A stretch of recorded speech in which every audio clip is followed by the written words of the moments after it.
Gaza's intensive care units are filling up. This week, nearly 90% of the ICU beds equipped to treat COVID-19 patients were occupied. The mathematics of the surge in cases seem inescapable. Experts warn the system will soon be overwhelmed. The mortality rate is getting higher. From March to October, there were 50 death cases. In 2 months, from October to 1st of December, the number has been doubled. In recent days, more than 30% of those being tested have registered positive for the coronavirus.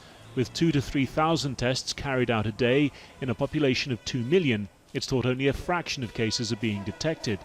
Gaza's Hamas-run health ministry is calling on the population to follow safety measures and on the international community for help.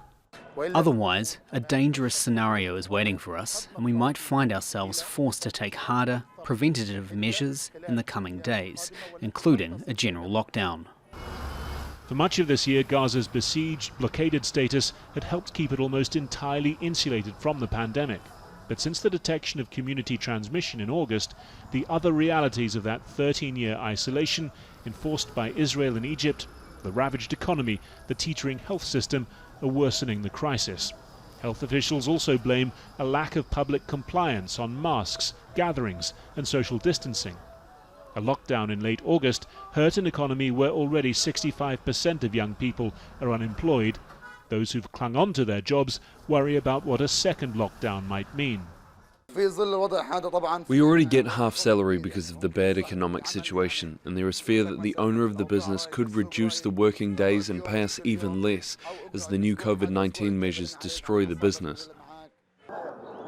And there are security concerns too after recent weeks in which rocket fire into Israel and airstrikes on Gaza have started to resume. The deterioration of the health, socio-economic situation in Gaza is posing security threats. Do we need to have another war? Do we have another protest on the border? International community need to understand that Gaza cannot continue like this. Recently there has been some increased assistance, 15 ventilators from Kuwait, oxygen from Qatar, but a wave of disease is already on the way. Gaza's shaky institutions are set to be tested to, and perhaps beyond, their limits. Harry Fawcett, Al Jazeera.